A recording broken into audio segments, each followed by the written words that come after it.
Film Kashmir files पर राजनीति शुरू हो गई है। फिल्म कश्मीरी पंडितों के पलायन पर है और इसे लेकर अब कांग्रेस और बीजेपी में तलवार खिंच गई है। देखिए रिपोर्ट। ये एक ऐसी दास्तान, एक ऐसी कहानी, आजाद भारत का एक ऐसा कलंक जिसके सत्य को आज तक किसी ने भी फिल्मी पर्दे पे लाने का प्रयत्न भी नहीं किया। 32 साल पहले जब उनको उनके घरों से, उनके वातावरण से, उनकी रोजी रोटी से, उनके शहर से, उनके गांव से निकाल दिया था, उसके बाद उनकी त्रासदी को दुनिया ने कभी एक्नॉलेज नहीं किया। फिल्म के डायरेक्टर और एक्टर के इन दावों की सच्चाई तो दर्शक तय करेंगे, लेकिन केरल कांग्रेस ने फिल्म को लेकर कुछ ऐसे दावे कर दिए जिससे कंट्रोवर्सी के ग्राफ में उबाल आ गया। कश्मीरी पंडितों को आतंकियों ने निशाना बनाया। 1990 से 2007 तक 399 कश्मीरी पंडित आतंकी हमले में मारे गए, जबकि इन्हीं 17 सालों में 15,000 मुसलमान आतंकियों के शिकार हुए। केरल कांग्रेस के हमले यहीं खत्म नहीं हुए। हिंदू मुसलमान से शुरू हुए कांग्रेस के आरोप सीधे सियासी अटैक में बदल गए। लिखा, बीजेपी समर्थित वीपी सिंह की सरकार दिसंबर 1989 में बनी और पंडितों का घाटी से पलायन जनवरी 1990 में शुरू हुआ। बीजेपी ने कुछ नहीं किया और वीपी सिंह की सरकार को नवंबर 1990 तक समर्थन देती रही। कांग्रेस के इन आरोपों पर जब चौतरफा हमले शुरू हुए तो ट्वीट डिलीट हो गया और केरल कांग्रेस की तरफ से सफाई भी आई। We will verify that, we will inquire into the matter, then we will take action if somebody is doing any mischief. अब तक ये फिल्म गुजरात, मध्य प्रदेश, कर्नाटक और हरियाणा में टैक्स फ्री हो चुकी है। ठाकरे सरकार में यदि नाखून के इतना भी अगर हिंदुत्व बचा है तो वह तात्काल रूप में इस फिल्म को टैक्स फ्री करे, वरना महाराष्ट्र का हिंदू भाई सड़कों पर उतरेगा। हालांकि शिवसेना ने इसके जवाब में कहा है कि निर्माताओं को फिल्म की फ्री स्ट्रीमिंग कर देनी चाहिए। दूसरी ओर अब डोगरा फ्रंट सड़क पर आकर पलायन की जांच की मांग कर रहा है। देखिए, देश में जोरदार गर्मी की शुरुआत हो गई है। पश्चिम राज्यों महाराष्ट्र और गुजरात में तापमान में बढ़ोतरी देखने को मिल रही है। मुंबई और आसपास के इलाकों में 3 दिनों का येलो अलर्ट जारी किया गया है। इधर अहमदाबाद में भी तापमान 40 डिग्री सेल्सियस तक पहुंच गया है।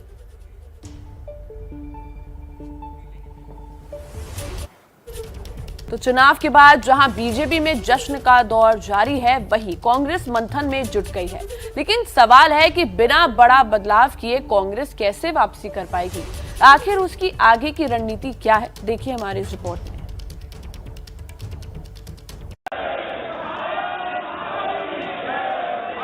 एक तरफ है जश्न,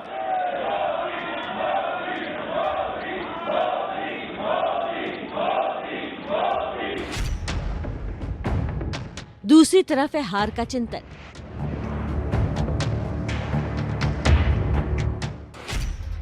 बीजेपी चुनाव दर चुनाव अपनी जमीन मजबूत करती जा रही है। पीएम मोदी के नेतृत्व में जीत का झंडा लहराया जा रहा है। एक चुनाव खत्म होता नहीं कि उससे पहले ही बीजेपी संगठन दूसरे चुनाव की तैयारियों में लग चुका होता है। बड़ी जीत के बाद भी बीजेपी संसदीय दल की बैठक बुलाई गई है। इसमें बीजेपी ने सभी सांसदों को मौजूद रहने का निर्देश दिया है। खुद पीएम इसमें मौजूद रहेंगे। यहाँ भी संसद की तरह मोदी मोदी का नारा गूंज सकता है।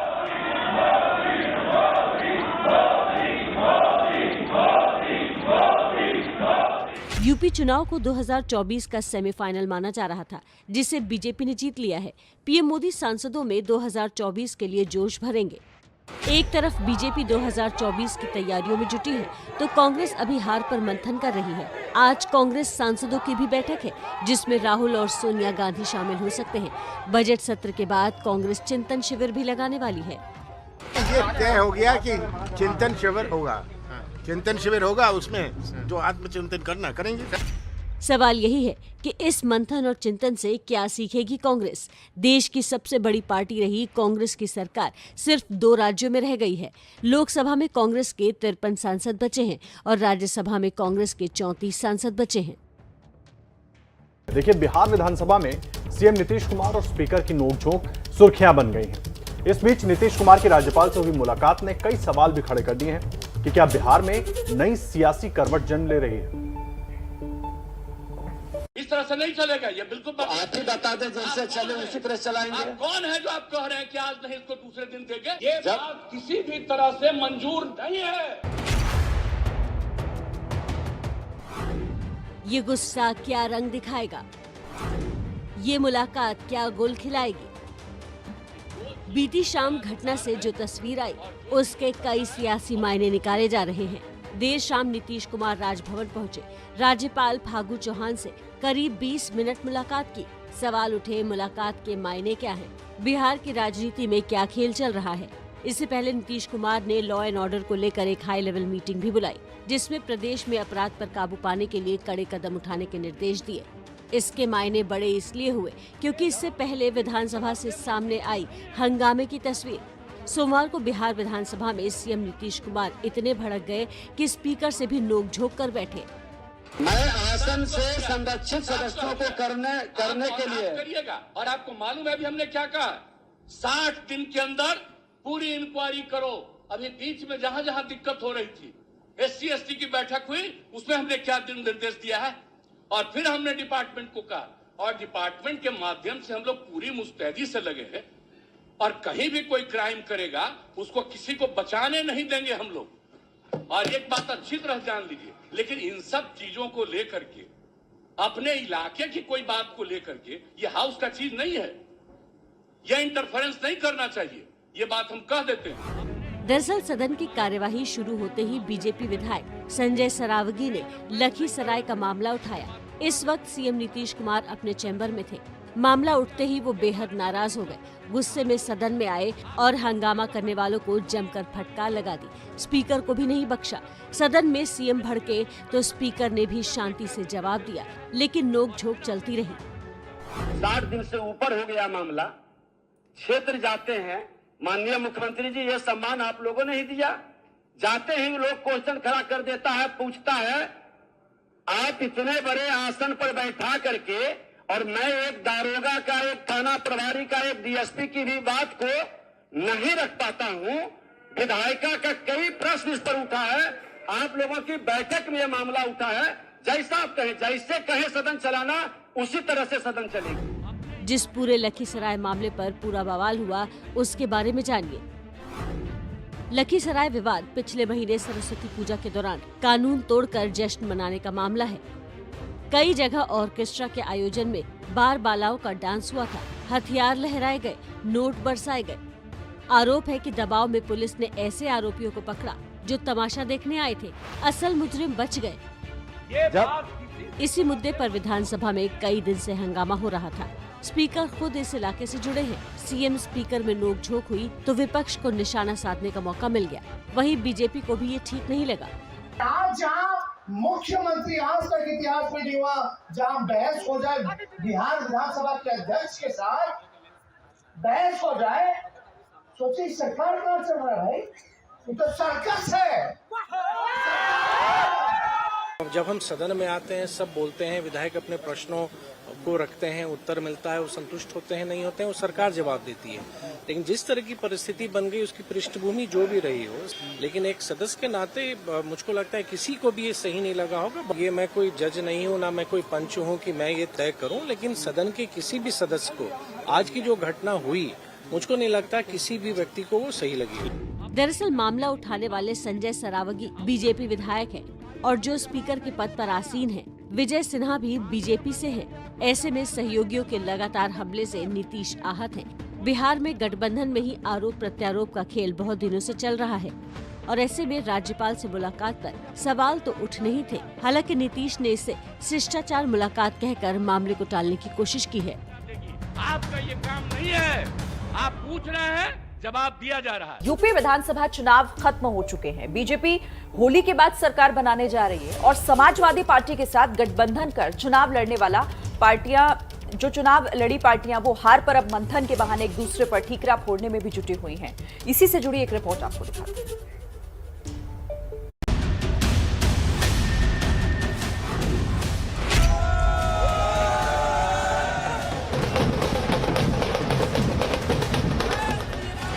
प्रचंड बहुमत के लिए उत्तर प्रदेश की जनता जनार्दन का हृदय से अभिनंदन, हृदय से आभार।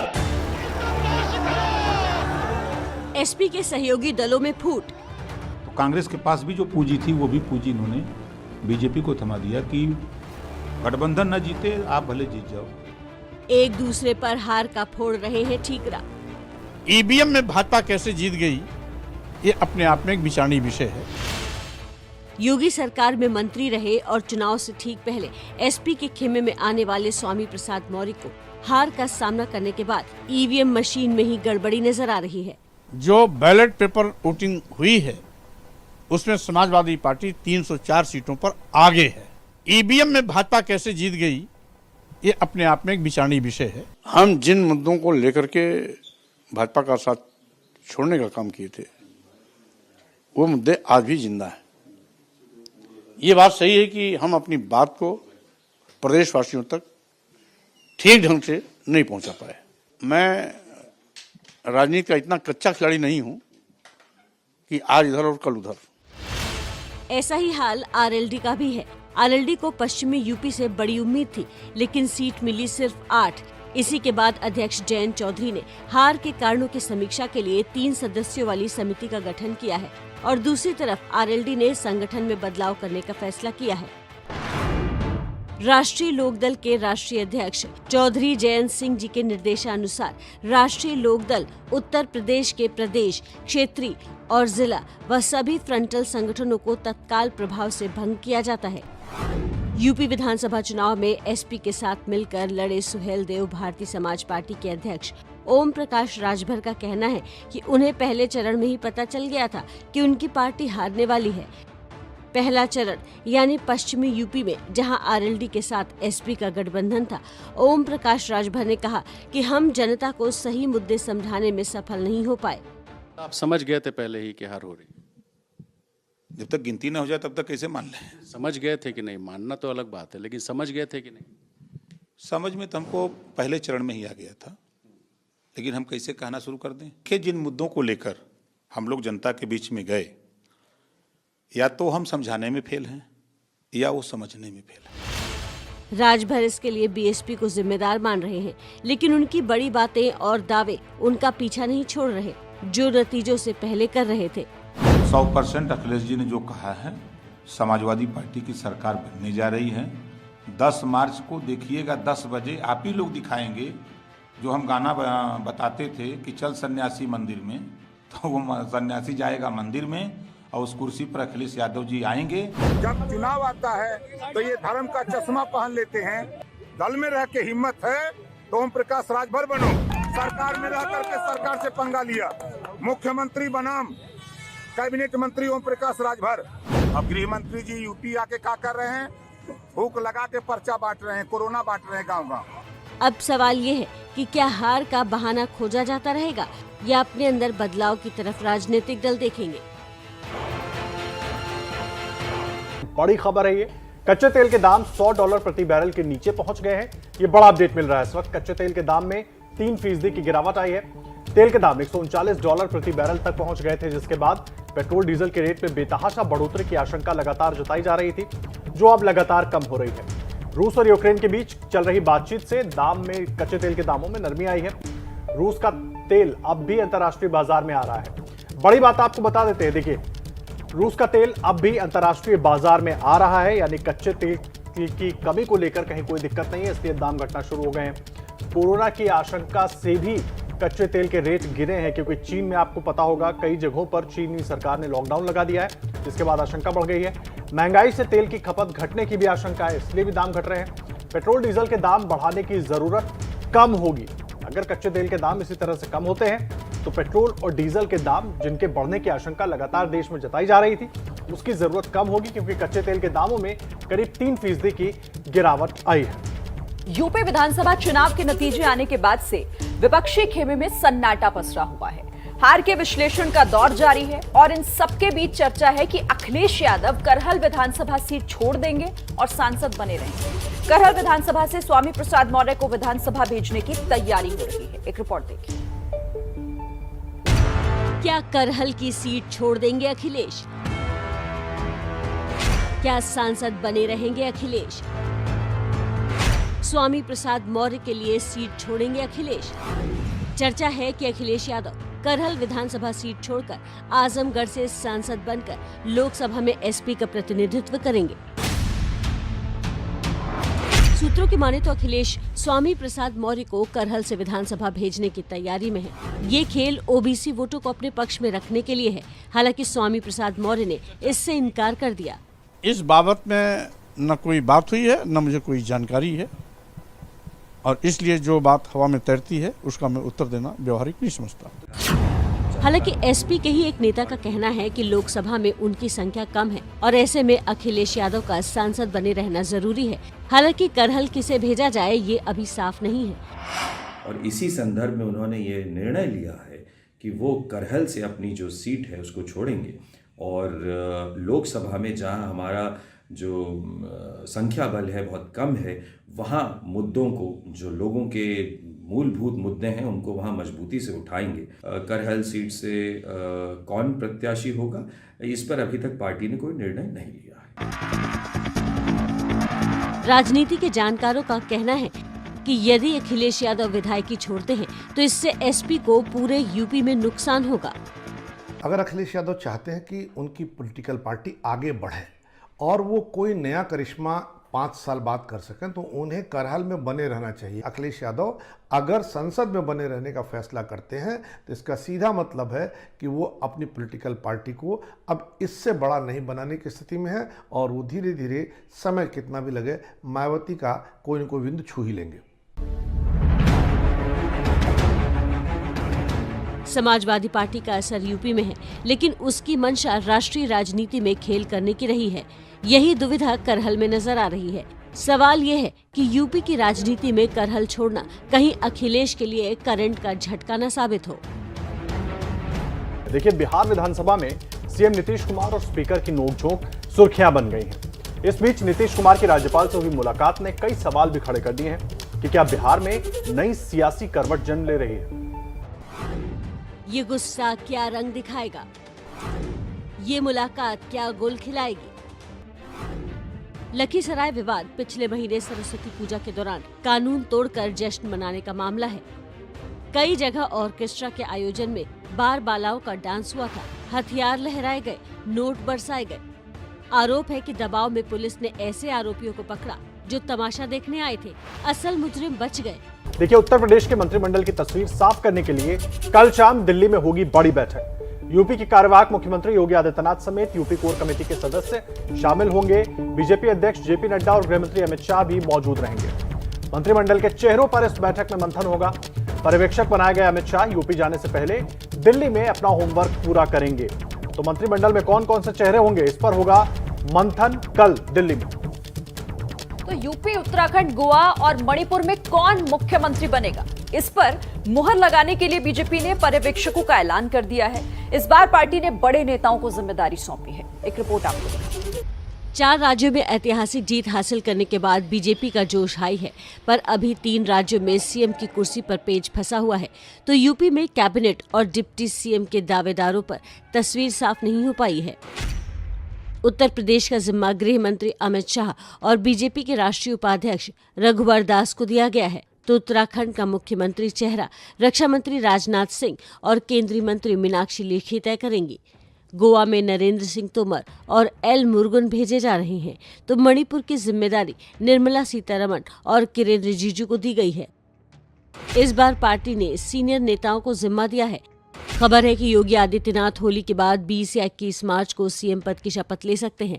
कयास है कि 57 मंत्री भी शपथ लेंगे, जिसमें 22 से 24 कैबिनेट और 7 से 9 स्वतंत्र प्रभार के मंत्री हो सकते हैं।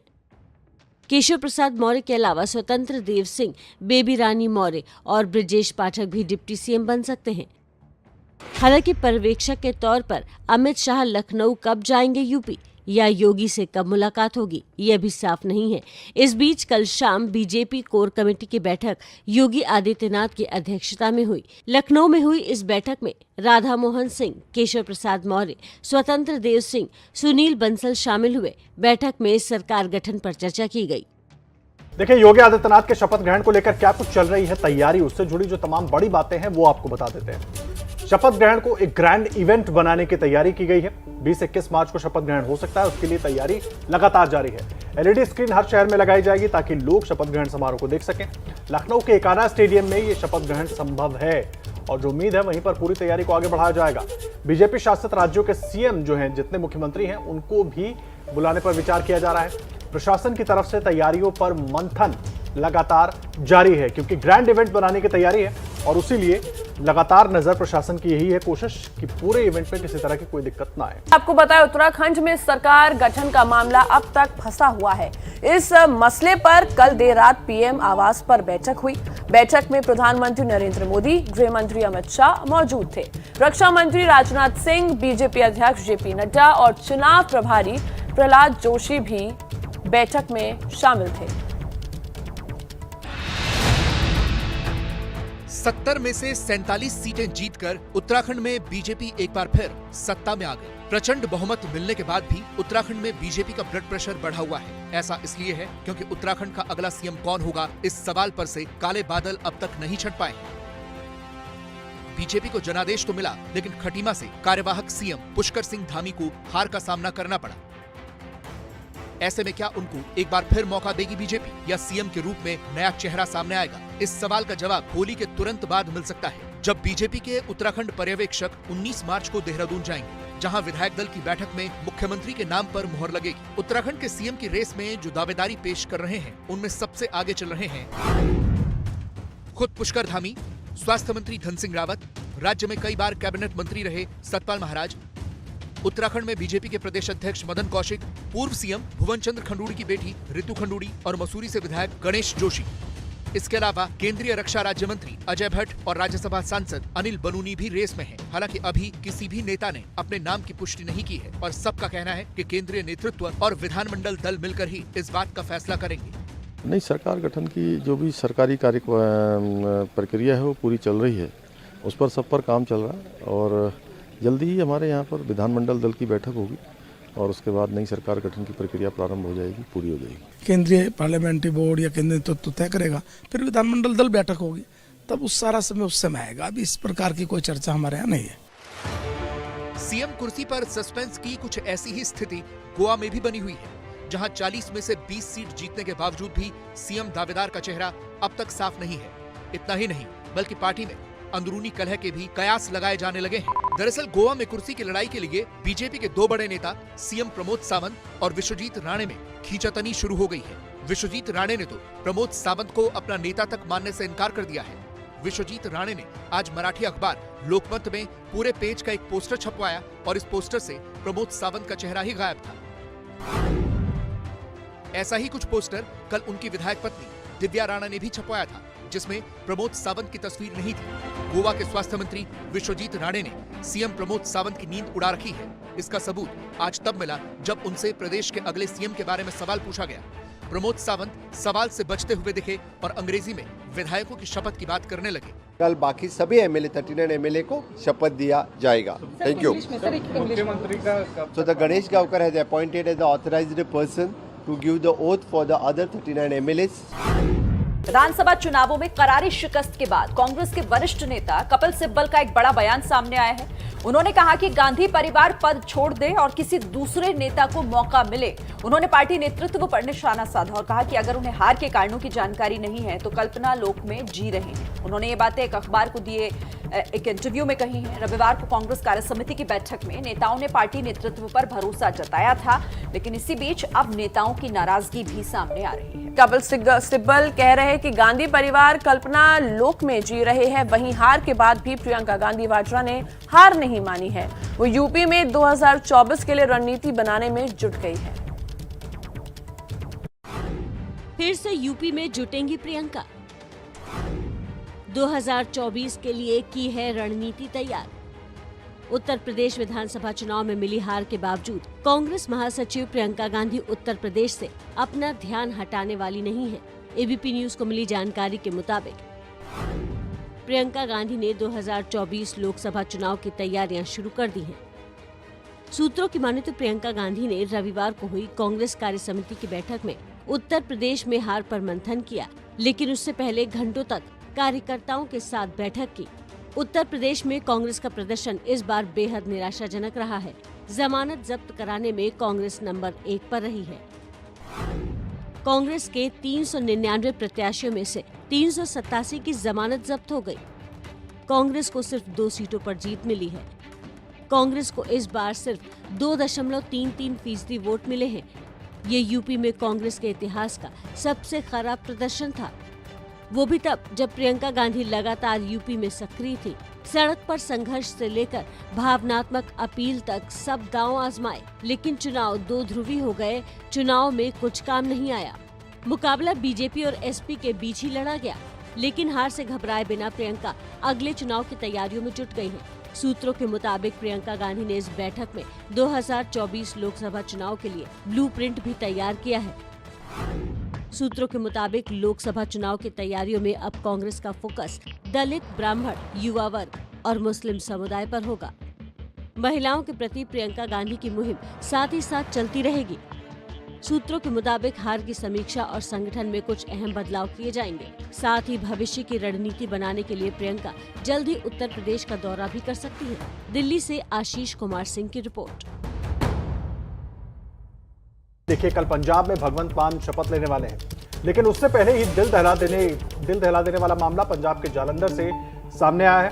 कबड्डी मैच के दौरान इंटरनेशनल खिलाड़ी संदीप नंगल की गोली मारकर हत्या कर दी गई। ये सब दिन दहाड़े हुआ। अपराधियों ने स्टेडियम में घुसकर गोली मारी।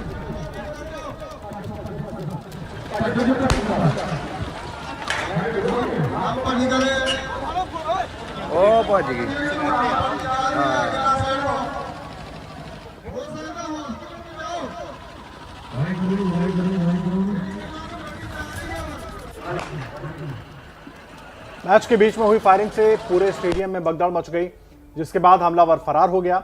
अब तक इस मामले में कोई गिरफ्तारी नहीं हुई है। वहीं आप विधायक ने इसे बदनाम करने की साजिश करार दिया है। 3 तस्वीरें हम आपको दिखा रहे हैं। जालंधर में गोलीकांड। एक तरफ अभी भगवंत मान को शपथ लेनी है, कल वो शपथ लेंगे, और उसके पहले ही अपराधियों ने चुनौती दे दी है। जालंधर में भरे स्टेडियम में बीच में जाकर एक खिलाड़ी को गोली मार दी गई। खिलाड़ी का नाम संदीप नंगल है, जिसे गोली मारी गई। कबड्डी मैच के दौरान ये पूरी घटना हुई और कल भगवंत मान को शपथ लेना है, लेकिन अभी से ही अपराधियों की तरफ से चुनौती मिलनी शुरू हो गई है। हालांकि आम आदमी पार्टी के विधायक ये दावा कर रहे हैं कि ये सब कुछ एक खिलाड़ी की हत्या सिर्फ उनको बदनाम करने के लिए की गई है। बड़ी घटना हुई है और बड़ा ऑनर प्लेयर संदीप 4 बंदे आए और उन्होंने गोलियां चला के उसकी हत्या की है और ਅਸੀਂ FIR रजिस्टर करके ਤੇ ਅਸੀਂ ਐਕਸ਼ਨ ਵੀ ਸ਼ੁਰੂ ਕਰ ਦਿੱਤਾ ਹੈ। ਤੱਕ ਤਾਂ ਨਹੀਂ, ਪਰ ਉਮੀਦ ਹੈ ਕਿ ਹੁਣ ਜਿੱਦਾਂ ਸਾਨੂੰ ਕੁਝ ਇਹਦੇ ਬਾਰੇ ਪਤਾ ਵੀ ਲੱਗਣਾ ਸ਼ੁਰੂ ਹੋਇਆ, ਅਸੀਂ ਮੁਲਜ਼ਮਾਂ ਤੱਕ ਵੀ ਬਹੁਤ ਛੇਤੀ ਪਹੁੰਚ ਜਾਵਾਂਗੇ। और इस खबर पर ज्यादा डिटेल्स के साथ हमारे संवाददाता जोगविंदर पटियाल हमारे साथ जुड़ गए हैं। जोगविंदर जी, आपसे समझना चाहेंगे, क्योंकि भगवंत मान के शपथ ग्रहण से पहले ये एक बड़ी आपराधिक घटना है। जी हाँ, बिल्कुल ठीक कह रहे हैं आप। कानून व्यवस्था एक बड़ा मसला रहता है पंजाब में, लेकिन जिस तरह से प्रेस स्टेडियम के अंदर मलिया गांव में चल रहे कबड्डी के टूर्नामेंट के बीच आकर स्विफ्ट कार में सवार बदमाश गोलियां चलाते हैं और संदीप सिंह की हत्या करके चले जाते हैं, ये वाकई ही एक चौंकाने वाली, दिल दहला देने वाली घटना है। और पुलिस को अभी तक जो बदमाश हैं जिन्होंने गोलियां मारी, ये हत्या की है, उसके बारे में कोई पता नहीं लगा है। FIR दर्ज कर दी है। खास बात ये भी है कि संदीप NRI था और अक्सर कबड्डी टूर्नामेंट पंजाब में ये बड़ा चलन है कि बहुत सारे गाँव में सालाना या फिर माहवार तरीके से जो है वो कबड्डी टूर्नामेंट या बहुत से स्पोर्ट्स के टूर्नामेंट होते हैं। उसी के चलते जो है संदीप अक्सर NRI होने के बावजूद विदेश से यहाँ पर टूर्नामेंट खेलने के लिए आता था और बदमाशों को ये पता था। पुरानी रंजिश का मामला माना जा रहा है। संदीप का परिवार अभी विदेश से आया नहीं है, इस करके उसके पोस्टमार्टम में भी आज जो है वो वक्त लग सकता है। उसकी बेटी है एक और पत्नी जो है वो दोनों को इतला दे दी है पुलिस ने और वो विदेश से पंजाब पहुंच रहे हैं। उसके बाद ये पोस्टमार्टम होगा और पोस्टमार्टम के बाद जो है अंतिम संस्कार किया जाएगा, शव उनके हवाले किया जाएगा। पंजाब में आम आदमी पार्टी की सरकार बनने जा रही है। भगवंत मान ऐतिहासिक जीत के बाद CM पद की शपथ लेंगे, लेकिन पंजाब में सरकार चलाने की चुनौती आपके लिए किसी अग्निपथ से कम नहीं होगी। ऐसा क्यों कह रहे हैं हम, इस रिपोर्ट में देखिए।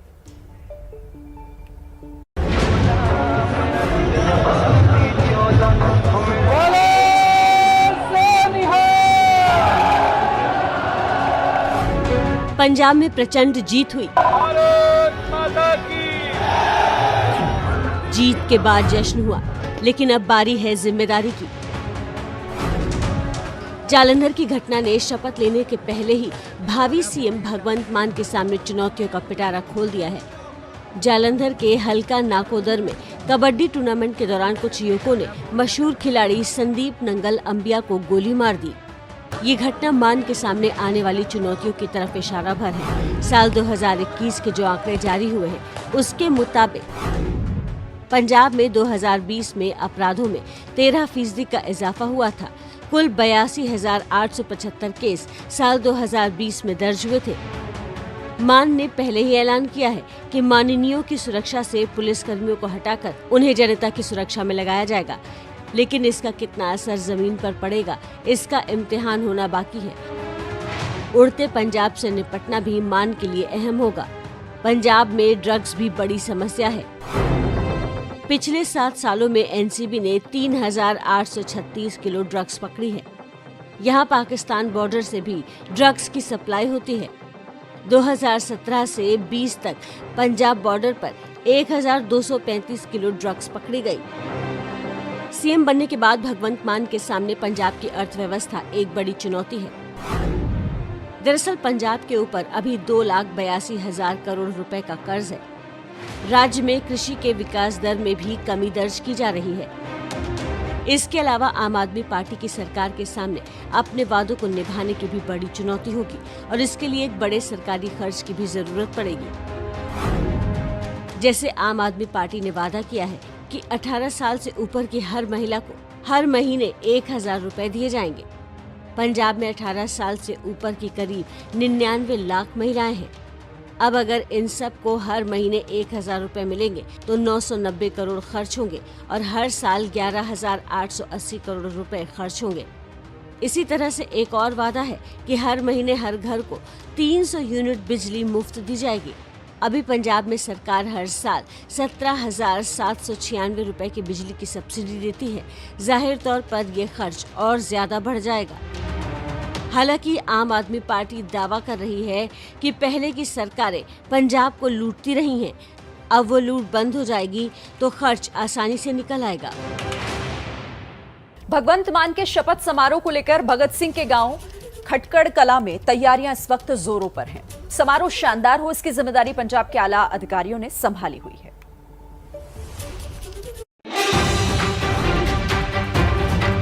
ये बीच का स्टेज है जहां पर ओथ सेरेमनी होनी है। सुरक्षा के इंतजाम भी बहुत पुख्ता किए गए हैं। जीत के बाद होगा मेगा शो। अब भव्य शपथ ग्रहण की तैयारी। पंजाब की जीत को आम आदमी पार्टी हर तरह से शानदार और यादगार बनाना चाहती है। इन 2 तस्वीरों को देखकर तो यही लगता है। पहली तस्वीर 13 मार्च के रोड शो की है, जब शानदार जीत मिलने के बाद केजरीवाल और पंजाब के भावी सीएम भगवंत मान ने अमृतसर में भव्य रोड शो किया था। दूसरी तस्वीर शपथ ग्रहण को लेकर चल रही तैयारियों की है। कल भगवंत मान पंजाब के मुख्यमंत्री के तौर पर शपथ लेने जा रहे हैं। भगवंत मान का शपथ ग्रहण समारोह चंडीगढ़ स्थित गवर्नर हाउस में नहीं होकर भगत सिंह के गांव खटकड़ कला में होगा। इस शपथ ग्रहण समारोह को ऐतिहासिक बनाने के लिए तैयारियां जोरों पर है। इसके लिए 3 मंच बनाए गए हैं। पहले आपको ये 3 स्टेज दिखाते हैं, जिसमें से पहला स्टेज ये बीच का स्टेज है जहां पर ओथ सेरेमनी होनी है। भगवंत मान इसी जगह पर शपथ लेंगे। उसके बाद इसके दोनों तरफ स्टेज बनाए गए हैं। जो इस तरफ जो आपको ये स्टेज तस्वीरों में नजर आ रहा है, यहाँ पर जो नवनिर्वाचित विधायक हैं आम आदमी पार्टी के, वो बैठेंगे। 92 लोगों के लिए यहाँ पर बैठने की जगह है। और इसके बाद एक और स्टेज आपको दिखेगा मुख्य स्टेज के सामने। यहाँ पर जो VVIP गेस्ट हैं वो बैठेंगे। VIP और VVIP मेहमानों को कोई परेशानी नहीं हो, इसके लिए कई हेलीपैड और 25,000 गाड़ियों की पार्किंग का इंतजाम किया जा रहा है। प्रशासनिक अधिकारियों ने बताया है कि पूरा जो इंतजाम किया गया है शपथ ग्रहण समारोह का, वो 125 एकड़ में किया गया है। इसमें 2 से 3 हेलीपैड भी तैयार किए गए हैं। शपथ ग्रहण समारोह में किसी दूसरे दल के नेताओं को नहीं बुलाया गया है। पंजाब के आम लोगों को शपथ ग्रहण में शामिल होने का न्योता दिया है। उनके बैठने के लिए भव्य पंडाल का निर्माण करवाया जा रहा है। सामने जो आपको ये नज़ारा दिख रहा है, सामने आपको कुर्सियां लगी दिख रही हैं, ये आम लोगों के बैठने की जगह तैयार की गई है। बताया जा रहा है कि 40 एकड़ में ये पूरा का पूरा जो ये जगह है, आपको ये जहाँ तक कुर्सियां आपको लगी हुई नजर आ रही हैं, वो 40 एकड़ में तैयार किया गया। शपथ ग्रहण समारोह को लेकर सुरक्षा के भी पुख्ता इंतजाम किए गए हैं। किसी तरह की कोई दिक्कत न हो, इसके लिए कई हजार पंजाब पुलिस के जवान समारोह स्थल पर मौजूद होंगे। सुरक्षा के इंतजाम भी बहुत पुख्ता किए गए हैं। 10,000 के आसपास जो पुलिस पर्सनल्स हैं, सिक्योरिटी पर्सनल्स हैं, वो यहाँ पर मौजूद रहेंगे। हालांकि कुछ लोगों को तैयार रखा जाएगा कि अगर ज़रूरत पड़ने पर उनको भी यहाँ पर लगाया जा सकता है। इसके अलावा आप देखें तो तैयारी लगभग पूरी हो चुकी है। भगवंत मान भगत सिंह को अपना आदर्श मानते हैं, इसलिए शपथ भी उन्हीं के गांव में ले रहे हैं। उन्होंने भगत सिंह के सम्मान में सभी से पीली पगड़ी पहनकर आने की अपील भी की है। करीबन 3 से 4 लाख लोग इस जगह पर पहुंच सकते हैं शपथ ग्रहण समारोह में, और सभी को ये कहा गया है कि पीले रंग की पगड़ी, जो भगत सिंह की पगड़ी होती है, क्योंकि भगत सिंह के गांव में शपथ ग्रहण हो रहा है, तो भगवंत मान ने खुद कहा है कि जो भी लोग पहुंचें वो पीले रंग की पग पहनकर पहुंचें, ताकि भगत सिंह के सम्मान में हम यहाँ पर इस पूरे समारोह को आयोजित कर सकें। दिल्ली में शपथ ग्रहण से केजरीवाल ने सुर्खियां बनाई थी, और अब वैसा ही पंजाब में आम आदमी पार्टी की रणनीति है। शपथ पंजाब में है, लेकिन इससे संदेश पूरे देश को दिया जाना है। तो बात अब चीन की कर लेते हैं। क्या चीन अब रूस की राह पर चल पड़ा है? ये सवाल इसलिए क्योंकि ताइवान में 13 चीनी लड़ाकू विमानों ने घुसपैठ की, तो ताइवान ने भी पलटवार किया है। तो क्या चीन यूक्रेन पर रूसी कार्रवाई जैसी तैयारी में जुटा है? तो देखिए हमारी खास रिपोर्ट। रूस की तर्ज पर चीन का प्लान ताइवान। एक बार फिर चीन मौके की तलाश में ताइवान की सीमा में घुसे चीन के लड़ाकू विमान। ताइवान ने तुरंत चेतावनी देकर इन विमानों को खदेड़ दिया। चीन के 13 लड़ाकू विमानों ने घुसपैठ की। इसमें 7 J-10, 5 J-16 और 1 Y-8 इलेक्ट्रॉनिक वॉरफेयर लड़ाकू विमान था। ताइवान ने चेतावनी देकर सभी को अपनी वायु सीमा से खदेड़ दिया।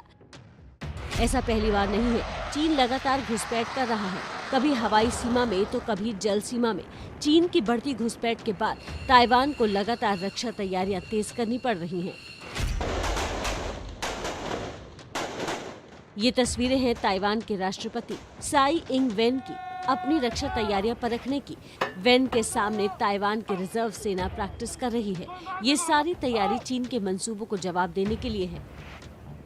近来的乌克兰的情势再次证明，守护国家除了国际的声援和协助，还是要靠全民团结一致。这次教招落实全民国防的精神，贯彻就地动员、就地作战的原则。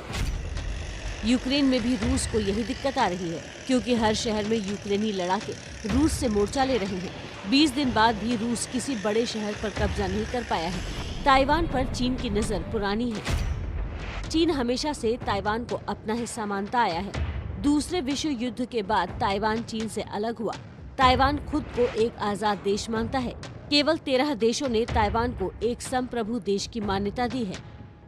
अमेरिका भी चीन के इरादों को जानता है। उसे अंदेशा है कि चीन ताइवान पर यूक्रेन जैसा हमला कर सकता है। चीन इसको लेकर अमेरिका को धमकी भी दे चुका है।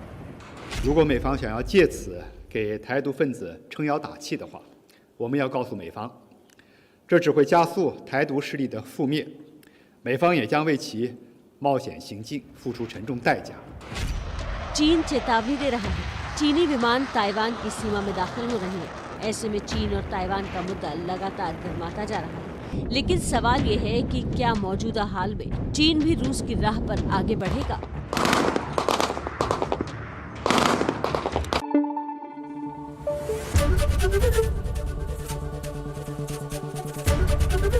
ABP न्यूज़ आपको रखे आगे।